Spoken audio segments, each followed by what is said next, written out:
All right, so I just seen a discussion about indigenous hip hop, right?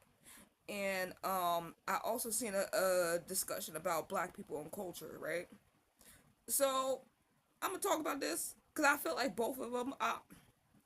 Listen, first off, hip hop is something that African Americans have created in order to fight the power and power to the people and against the struggle and against and resistance to oppression, right? And that's what hip hop started out as, right? And this was a African American art form, and um there's so much stuff in this country. This country, if it wasn't for African Americans and ingenuity, a lot of American culture and customs would not be the way that it is, right?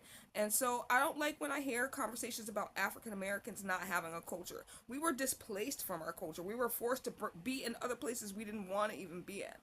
And then when it comes to the indigenous one, there is multi-layered. I think about indigenous too because it's in my bloodline slightly, a little bit. It's in my bloodline, but there's a part of indigenous culture that nobody likes to talk about. The Homestead Act, all that other stuff, right?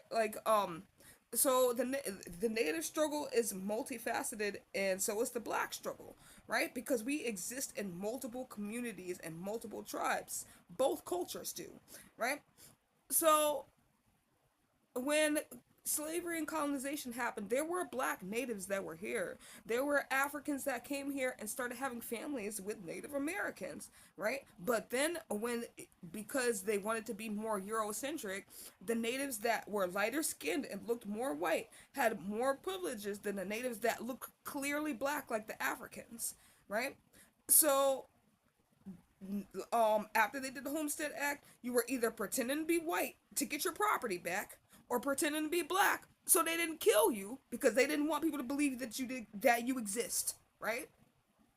So black natives exist, right? So you can sit there and try to say that black people and native people are different, and in some cases yes, they are. But there are such thing as a black natives, right? And there's a lot of displacement that happened with Native American culture too, because Native Americans are indigenous to America, but because they wanted to whitewash America, there was a lot of traditions that got stomped out. And the same thing with blackness, because you guys needed a race to make everybody feel inferior so you guys could comfortably do human trade. You guys stomped out a lot of black people traditions, and we had to interweave it into whatever places that we landed in. And that's why black people have such a big impact on American culture, because we did everything we could to um